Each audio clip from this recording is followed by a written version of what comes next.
एक 30 वर्षीय विधवा महिला हूँ।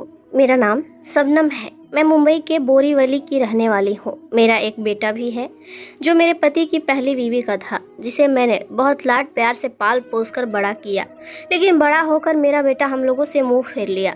उसको पता चल गया कि मैं उसकी सौतेली माँ हूँ। उसके दिमाग में गलत सलत बातें लोगों ने भर दी कि तेरी सौतेली माँ तुझे एक दिन घर से भगा देगी और अपनी बेटी को सारे धन की मालकिन बना देगी। क्योंकि मेरी एक बेटी भी थी जिसकी उम्र 10 साल थी और मेरे पति का शोएब से मेरी बेटी हुई थी और कुछ दिनों के बाद उनकी मृत्यु हो गई। सारे रिश्तेदार भी बोल रहे थे कि कैसा दुर्भाग्य है कि पहली बीवी से शादी के बाद जब बेटा हुआ तो पहली बीवी ही मर गई और दूसरी बीवी से बेटी होने के बाद पति ही मर गया। मनहूस जन्मी है इसकी बेटी। मैंने कहा कि अभी तो मेरी बेटी मनहूस है और मेरी सौतन की मृत्यु पर तो उनका बेटा ही मनहूस कहलाएगा। सबने कहा कि पति की मृत्यु के अफसोस नहीं है, जवान लड़ा रही है। मैंने ठान लिया कि अपने दोनों बच्चों की परवरिश बहुत अच्छे से करूँगी, कोई भेदभाव नहीं। अब मेरा बेटा बड़ा होने लगा। मुझे देख के बड़ी खुशी हो रही थी कि बड़ा होकर हमारा सहारा बनेगा, मेरी बेटी को अपने साथ पढ़ने ले जाएगा, इसका ख्याल रखेगा। लेकिन कुदरत को तो कुछ और ही मंजूर था। मेरा बेटा हम लोगों से धीरे धीरे खफा होने लगा और एक दिन ऐसा आया कि वो हम लोगों से बात तक करना बंद कर दिया। वो मेरी बेटी को तो फूटी आंखों से भी देखना नहीं चाहता। अब घर भी कभी कभी आता, कभी नहीं आता, क्योंकि अब वो सियाना जो हो गया था वो हम लोगों से सख्त नफरत करने लगा। इधर मेरी बेटी भी मेरी जैसी होती जा रही थी, जिसका नाम मैंने आयशा रखा हुआ था। बहुत ही ज़्यादा खूबसूरत, दुबली पतली थी और यह बड़ी अजीब बात है कि हमारे ख़ानदान में यह पहली लड़की थी जिसका रंग भी बहुत ज़्यादा गोरा था। लेकिन मेरी बेटी बहुत ज़्यादा मासूम थी, क्योंकि मैंने सारी ज़िंदगी उसे अपने सीने से लगाकर छुपा कर रखा था, यह सोचकर कि मेरी एक ही बेटी है। मेरा सौतेला बेटा भी हमसे नफ़रत ही करने लगा था।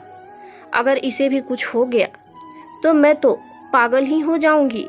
इसलिए मैंने उसे सारी ज़िंदगी ज़रूरत से ज़्यादा हिफाजत से पाला था और उसका नुकसान यह हुआ कि वह ज़रूरत से ज़्यादा ही मासूम थी।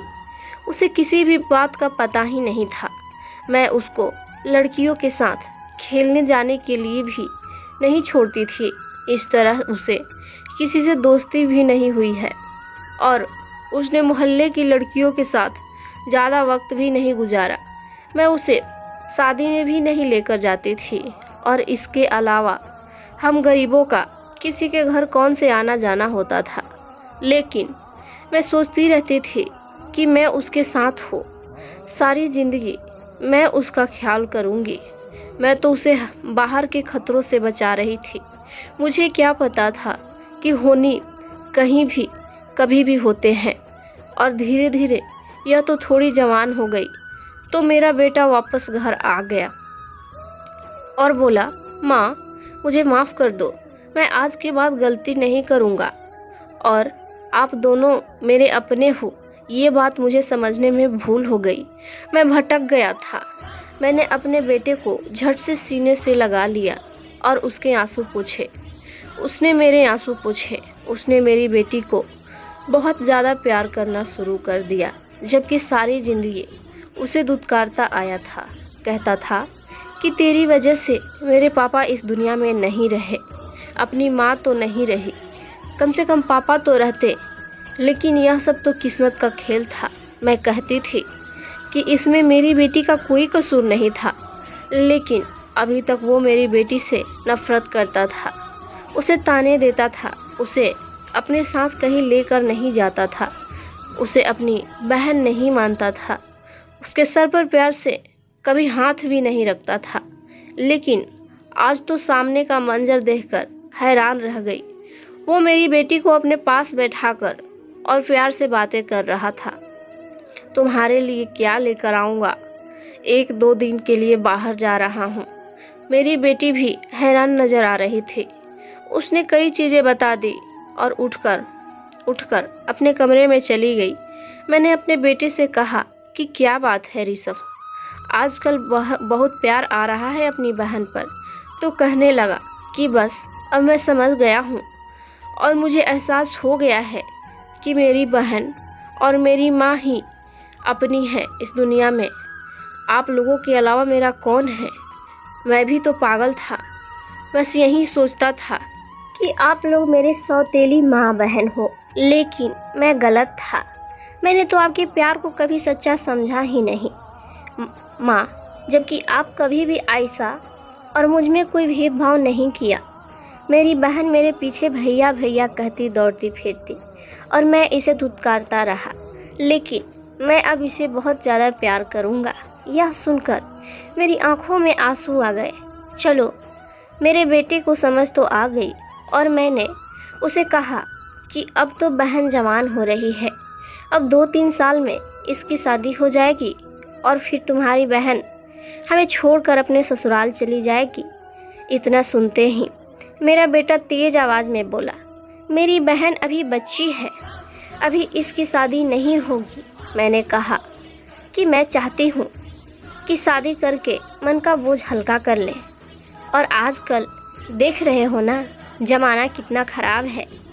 कितनी प्यारी बच्ची थी जब छोटी थी, कैसे भाग भाग कर तुम्हारे पीछे पीछे जाती थी, तुम्हें भैया भैया कहती थी और तुमने उसे गोद में भी कभी नहीं लिया। इस बात पर मेरे बेटे की आंखों में आंसू आ गए। उसने कहा कि मैंने काफ़ी सारा वक्त बर्बाद कर दिया, लेकिन अभी भी देर नहीं हुई है। मुझे यकीन हो गया था कि उसके दिल में वाकई उसकी बहन के लिए प्यार जाग गया है। आखिर वह उसका भाई है, सौतेला ही सही, लेकिन भाई तो है। हमारे दिन इसी तरह गुजरने लगे और यह दोनों भाई बहन बहुत ही ज़्यादा करीब आ गए। जो लम्हे इन्होंने एक दूसरे के साथ नहीं गुजारे थे, आज तक मेरी बेटी को इतना प्यार नहीं दिया था। वो मेरी बेटी को अपने साथ बाज़ार भी ले जाता, उसके लिए खाने पीने की कोई ना कोई चीज़ ज़रूर ही लेकर आता था। मुझे आजकल एक जगह नौकरी मिल गई थी, जहाँ पर जाकर मैं कपड़ों की सिलाई किया करती थी और एक सूट के साथ काफ़ी अच्छे पैसे बच जाते थे, तो घर के कामों में लग जाती थी। लेकिन वहाँ पर जाती तो दिमाग सिर्फ काम की तरफ ही लगा रहता था। पहले मैंने यह काम करने से इनकार कर दिया था, लेकिन अब तो मेरा बेटा हम लोगों के साथ ही तो है। मेरी बेटी का ख्याल रखने के लिए जवान बच्ची को घर में अकेला छोड़कर तो नहीं जा सकती थी, लेकिन आजकल घर के हालात कुछ और ही थे। इसलिए मैंने सोचा कि मैं काम कर लेती हूँ और मैं यह काम करने के लिए रोज़ जाती थी। शाम को जब वापस आती थी, मेरी बेटी मुझे सब खुशी खुशी बता देती, आज भैया ने मुझे यह चीज़ ला कर दी, आज वह मेरे लिए सूट लेकर आए और आज हम सैर करने गए थे, मैंने गोलगप्पे खाए थे, आइसक्रीम भी खाई थी। लेकिन कुछ दिनों से मेरी बेटी मुझे यह सब बातें नहीं बता रही थी, बल्कि कहीं खोई हुई थी। मैंने कहा कि क्यों आजकल भैया के साथ बाहर नहीं जाती हो? तो कहने लगी कि जाती हूँ, तो फिर मुझे बताती क्यों नहीं कि पूरा दिन क्या किया है। मैं तो काम में ही रहती हूँ, तुम दोनों के ही मज़े हैं। मेरे नसीब में तो ये सब, और कम से कम ये सुनकर ही खुश हो जाया करूँगी। मैं अपनी बेटी से मुस्कुराकर बात कर रही थी, क्योंकि मैं उसके लिए खाली थी, लेकिन वह बिल्कुल भी खुश नज़र नहीं आ रही थी। फिर मेरी बेटी बीमार रहने लगी। कभी कहती मेरी कमर में दर्द है, तो कभी कहती मेरी टांगों में दर्द है। मुझे समझ नहीं आ रहा था उसके साथ क्या हो रहा है। और एक दिन तो उल्टियाँ भी करने लगी, बहुत ज़्यादा। एक ही डॉक्टर हमारे पूरे गांव में थी, उससे बात की तो उसने कहा कि बच्ची जवान हो रही है, इसलिए यह सब कुछ हो जाता है। तुम ज़्यादा फिक्र मत करो, जब दर्द हो तो दर्द की गोली दे दिया करो, इसके खान पान बेहतर करो, दूध वगैरह दिया करो, तो ठीक हो जाएगी। मैंने कहा ठीक है। मैंने उस बात पर ज़्यादा ध्यान नहीं दिया। और अजीब बात यह भी थी कि आजकल मेरा बेटा वैसे तो बहुत खुश था, उसका मूड बहुत अच्छा था, घर में पैसे भी लेकर आ रहा था, लेकिन वह मुझसे ऐसे दूर भाग रहा था जैसे मैं उसके लिए गैर हूँ। मैं उसके इस बात पर थोड़ी सी हैरान थी, लेकिन मेरे इतने काम थे कि मेरे पास कुछ और सोचने और करने के लिए वक्त ही नहीं था। लेकिन मैंने अपने बेटे को कहा कि अपनी बहन के लिए कोई रिश्ता देखो। उसने कहा कि अभी से। तो मैंने कहा कि रिश्ता होते हुए भी तो 1-2 साल लग ही जाएंगे, और शादी भी तो जवानी में ही होनी चाहिए। अभी तक मैं भी हूँ, क्या पता कब क्या हो जाए। और देखो, भगवान की कृपा से तेरी बहन भी बड़ी हो गई है। हमने कौन से हिस्से नौकरी करवानी है, हमें कौन सी इससे नौकरी करवानी है। जब कुछ नहीं करवाना तो शादी ही करा देते हैं। मेरे बेटे ने कहा कि नहीं, अभी तो नहीं, अभी तो यह बहुत छोटी है। मैं इसकी शादी 20 साल की उम्र तक ही करूँगा। जब तक कि 20 साल की नहीं हो जाती मैं इसकी शादी नहीं करूँगा। मैंने कहा कि 20 साल तो बहुत ज़्यादा है, 18 साल सही है। तो उसने कहा कि नहीं, जब तक लड़की समझदार ना हो जाए उसकी शादी नहीं करनी चाहिए। इससे पहले उसकी शादी करना जुल्म होता है। मैंने कहा कि काश मेरा भी ऐसा ही भाई होता तो मैं 16 साल की उम्र से ही जुल्म नहीं झेलती। उसने कहा कि माँ, इसलिए तो हम अपनी बहन की शादी अभी नहीं करेंगे, और वैसे भी हमने दुनिया देख लिया, तो अब हम ही ऐसा फैसला क्यों करेंगे। और फिर मेरी एक ही तो बहन है। मेरे बेटे ने यह बात बड़े प्यार से की थी, वरना सारी ज़िंदगी इस बात को उसने अपनी बहन को गैर ही बनाया था। बहुत दिल दुखाया था मेरे सौतेले बेटे ने मेरा, लेकिन मैंने उसे फिर भी माफ़ कर दिया था, यह सोचकर कि वह मेरे पति का पहला औलाद है। लेकिन मुझे यह नहीं पता था कि एक दिन मैं कुछ ऐसा कर बैठेगा कि मैं उसे माफ़ नहीं कर पाऊँगी। एक दिन मुझे मेरी बेटी की तबीयत सुबह से ही कुछ ठीक ठाक नहीं लग रही थी, और ऐसा हुआ कि वह दोपहर तक बेहोश हो गई। मैं उसे शहर डॉक्टर के पास ले गई तो डॉक्टर ने ऐसी बात बताई कि सुनकर मैं हैरान हो गई। मैंने कहा कि मेरी बेटी ऐसी बिल्कुल भी नहीं है। उसने कहा कि आपकी बेटी के साथ वही हो रहा है जो नहीं होना चाहिए। मैं अपने बेटी को घर लेकर आई और फिर उसके मुंह पर थप्पड़ मार के पूछा कि तूने किसी के साथ कोई चक्कर तो नहीं चलाया। वह मेरे पैरों में गिरकर रोने लगी कि मैंने ऐसा कुछ भी नहीं किया है माँ। फिर उसने मुझे ऐसी बात बताई कि आज मुझे ऐसा लगा कि जैसे आसमान मेरे सर पर हो और मेरे पैरों के नीचे ज़मीन ही ना हो, और दुनिया के सारे पत्थर मुझे लग रहे हैं। मेरी आंखें भर गई।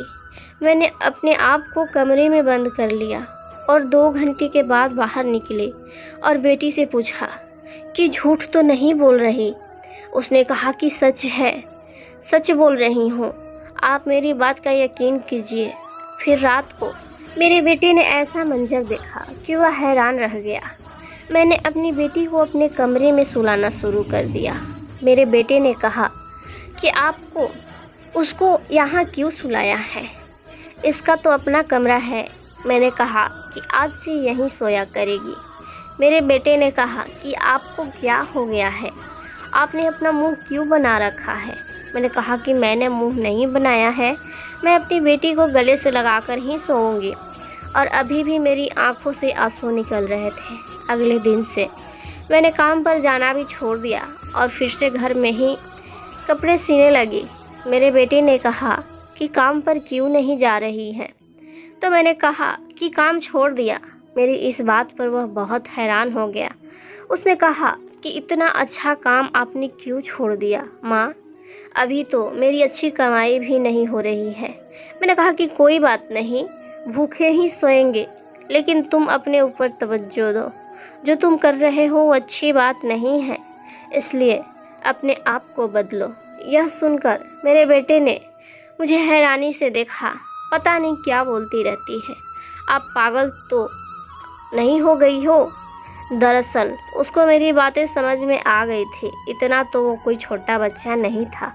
मेरा इशारा यही था कि वह अपने आप को सुधार ले और वह इस बात पर लड़ाई करता है। इसको कमरे से निकालो।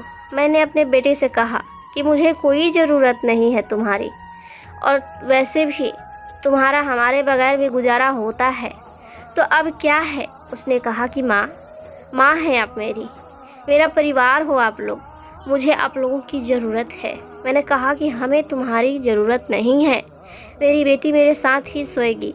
अगर तुमको कोई मसला है तो फिर मैं अपनी बेटी के कमरे में चली जाती हूँ। लेकिन उस कमरे में के अंदर दरवाज़ा नहीं था, इसलिए मैं वहाँ नहीं जाना चाहती थी।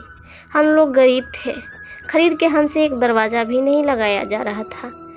दिन इसी तरह गुजरने लगे और मेरी बेटी की तबीयत ठीक होने लगी। मैं घर में काम नहीं करती थी, इसलिए मुझे बहुत नुकसान हो रहा था। हमारे घर के हालात फिर से ख़राब हो गए। मेरे बेटे ने सामान लाना फिर से छोड़ दिया।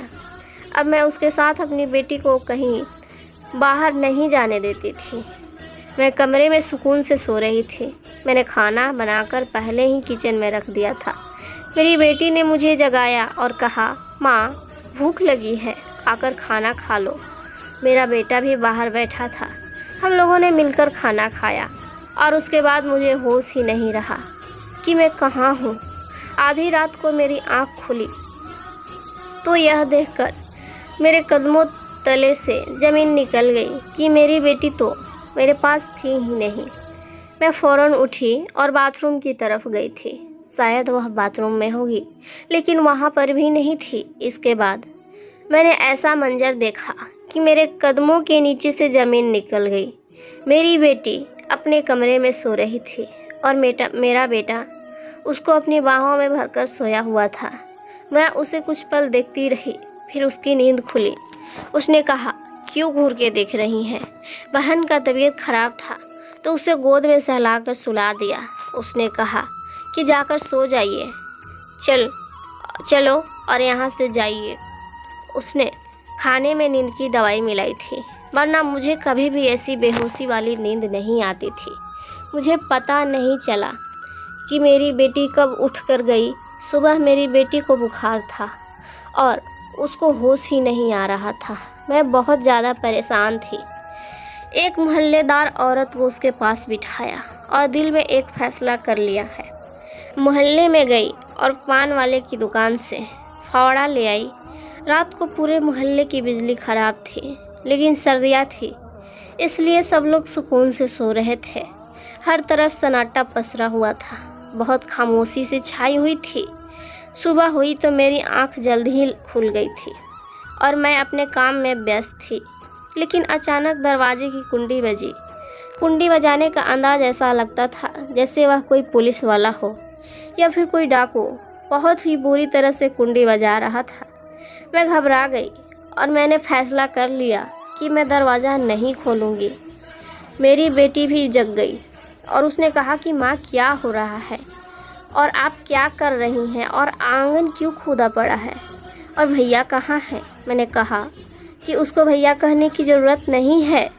मेरी बेटी ने मुझे देखा तो उसके मुंह से चीख निकल गई। उसने कहा कि आपके कपड़ों पर यह क्या लगा हुआ है? मैंने कहा कि पागल, यह तो बाथरूम में गिर गई थी ना, इसलिए कई जगह चोटें लग गई हैं और यही वजह है कि मेरे कपड़ों पर यह सब लग गया है। तुम घबराओ नहीं, मैं तुम्हारी माँ हूँ ना। मैंने सब कुछ ठीक कर दिया है। लेकिन बाहर बार बार कुंडी बज रही थी। उसने कहा कि दरवाजे पर कौन है और यह हमारे घर का दरवाज़ा क्यों तोड़ रहे हैं? मैंने कहा कि अपना सामान उठा और रोशनी आंटी के घर चली जा और वहाँ पर ही रहना जब तक कि मैं तुम्हें लेने नहीं आऊँ। मैं बहुत घबरा गई और मैंने उसको थोड़े बहुत सामान पैक कर दिया और रोशनी के घर भेज दिया। वह मेरी बहुत अच्छी सहेली थी। मैंने अपनी सहेली को अपने सारे जेवर और जमा किए हुए सारे पैसे दे दिए। मैंने कहा कि जब तक मेरी बेटी तुम्हारे पास है, इसका बहुत ज़्यादा ख्याल रखना और ज़रूरत पड़ने पर कुछ दिनों के लिए इसे दूर भेज देना और इसको यहाँ से लेकर चली जाओ। और तू हमेशा कहती थी ना कि यह तुझे अपने बेटे के लिए बहुत पसंद है, तो इसे अपनी बहू बनाना और हमेशा अपने पास रखना। मेरी सहेली को सब कुछ पता था कि मैंने क्या किया है। सच्ची सहेली होने की वजह से वह मुझसे यह वादा करके गई कि मेरी बेटी का बहुत अच्छे से ध्यान रखेगी, अपनी औलाद से भी ज़्यादा। और अब मेरी बेटी उसके हवाले थी। मेरे पास खोने के लिए कुछ भी नहीं था। मैं घर में बिल्कुल अकेली थी। लोग बार बार कह रहे थे कि बहन दरवाज़ा खोलो, नहीं तो हम दरवाज़ा तोड़ देंगे। और जब मैंने दरवाज़ा नहीं खोला तो उन्होंने दरवाज़ा तोड़ने की तैयारी कर ली। मैं डरी हुई थी, पर जिसका डर था वह तो पहले ही हो चुका था। मैंने अपने आंसू साफ कर लिए। कुछ देर के बाद दरवाज़ा टूट गया। कुछ पुलिस वाले और कुछ न्यूज़ चैनल वाले अंदर आ गए और सामने का मंजर देखकर हैरान रह गए। उन्होंने जब आंगन खुदा देखा और वहाँ की मिट्टी को ढीला पाया तो सारा मंजरा समझ गए। फिर पुलिस ने मिट्टी हटाई तो वहाँ पर मौजूद सब लोगों की आंखें फटी की फटी रह गई। मैं बिल्कुल ऐसे खड़ी थी कि जैसे कुछ हुआ ही ना हो। मुझे हैरान होकर देख रहे थे। लेडी कांस्टेबल ने मुझे पकड़ लिया और मैंने कहा कि मुझे कोई अफसोस नहीं। पूरे मोहल्ले में यह बात फैल गई थी। उन्होंने कहा कि बेटी कहाँ है। मैंने कहा कि वह किसी के साथ भाग गई है। मुझे नहीं पता कि वह कहाँ है, पर मैंने झूठ बोल दिया था। जाहिर सी बात है, मैं नहीं चाहती कि वह मेरी बेटी से सवाल जवाब करें और उसे भी पता चले कि मैंने क्या किया है। पर उस पर सबसे बड़ा सवाल यह भी था कि मेरा सौतेला बेटा कहाँ था। वह वहीं था जहाँ उसे होना चाहिए था, क्योंकि जो उसने किया था उसके बाद उसकी वही जगह थी। वो लोग मुझे लेकर वहाँ से चले गए। हर इंसान मुझे ऐसे देख रहा था कि जैसे मैं इस दुनिया की ही नहीं हूँ, जैसे मैंने कोई ऐसा काम कर दिया है जो किसी से उम्मीद नहीं किया जा सकता। तो मैंने कुछ ऐसा ही किया था, लेकिन उस मुकाम पर पहुँचाने वाला भी मुझे मेरा बेटा ही था। कोई मेरे करीब नहीं आ रहा था। तब मुझसे ऐसे डर रहे थे जैसे मैं इंसान नहीं कोई डायन हूँ, क्योंकि हरकत मैंने कुछ ऐसी ही की थी। उस पान की दुकान वाले से भी पूछताछ कर रहे थे। उसने कहा कि इसने तो मुझसे कहा था कि मुझे बड़ा सा फावड़ा चाहिए। मेरे घर में कुछ काम चल रहा है। मुझे क्या पता था कि यह औरत ऐसा करेगी। मोहल्ले वाले भी कह रहे थे कि यह तो बड़ी अच्छी औरत है, सारे मोहल्ले के कपड़े सिलती थी, अच्छी भली थी, बिल्कुल किसी के साथ ना कोई लड़ाई ना कोई झगड़ा। देखकर तो ऐसा कोई मतलब ही नहीं निकलता। पता नहीं ऐसा क्या हो गया। हम लोग तो खुद हैरान हैं। और इसकी बेटी भी कहाँ है, हमें यह भी नहीं पता चला। मेरी सहेली ने बयान दिया कि मैं उसकी दोस्त हूँ और पता नहीं यह सब कुछ कैसे हुआ। उसने मेरी बेटी को कहीं पहुँचा दिया था और यह उसका बहुत बड़ा एहसान था मुझ पर। इसके बाद मुझसे एक मीडिया वाली लड़की ने बहुत प्यार से पूछा कि आपने आखिर ऐसा क्यों किया। अपने ही बेटे को मारकर उसको इस गड्ढे में दबाकर आपको क्या मिला। बेटा था तो सौतेला, लेकिन आखिर आपका कोई दूसरा बेटा भी तो नहीं था। उससे इतनी नफ़रत क्यों। लेकिन मैं बोल पड़ी। मैंने कहा कि कोई भी औरत ऐसा क्यों करेगी। भला तुम एक औरत हो, तुम्हें तो पता होगा कि कोई इस मुकाम तक कैसे पहुंचता है। वह इंसान इसी काबिल था और मैंने कसम खाई थी कि उसका यही अंजाम करूंगी, क्योंकि वह अपनी बहन के साथ ही गलत संबंध बनाता था, मेरी बेटी के साथ गंदी हरकतें करता था। मुझे लगा उसकी मोहब्बत जाग गई है, लेकिन उसकी मोहब्बत नहीं जागी थी, उसके अंदर की हैवानियत जाग गई थी। इसलिए मैंने उसे मारकर बिल्कुल ठीक किया। जब यह बात सामने आई तो लोग भी यही कहने लगे कि मैंने बिल्कुल ठीक किया है। इस समाज को भी तो पता चले कि किसका साथ देना है। लेकिन अब सारे लोग मेरे साथ हैं। उनका कहना था कि तुमने बहुत अच्छा किया। इसने सबके लिए सबक बना दिया। और अब सब यह सोच रहे थे कि आखिर वह किस किस्म का भाई था। सौतेला था तो क्या हुआ। भाई बहन का रिश्ता इतना पवित्र होता है कि मात्र भाई बोलने से ही ये रिश्ता जन्मों जन्मांतर तक जुड़ जाता है और ये तो इसका सौतेला भाई ही था। फिर भी उस मुकाम तक कैसे पहुंच गया कि उसने यह हरकत कर ली। मुझ पर मुकदमा भी चला और फिर सज़ा भुगतने के बाद मुझे कुछ सालों के बाद ही छोड़ दिया गया। जब वापस आए तो मेरी बेटी अपनी शादीशुदा ज़िंदगी में बहुत खुश थी और उसका एक प्यारा सा बेटा भी था। मैंने उससे कहा कि उसकी बहुत अच्छी परवरिश करना। मेरी बेटी मुझसे गले लगकर फूट फूट कर रो रही थी क्योंकि उसे अखबार और न्यूज़ के ज़रिए सब कुछ पता चल गया था। अब मैं अपनी बेटी की दुनिया में बहुत खुश थी। दोस्तों, मैं आशा करती हूँ कि आपको हमारी कहानी पसंद आई होगी। कहानी पसंद आई है तो वीडियो को लाइक करें, चैनल को सब्सक्राइब करें और बेल आइकन ज़रूर दबाएं ताकि अगली अपडेट सबसे पहले आप तक पहुँचे। धन्यवाद दोस्तों।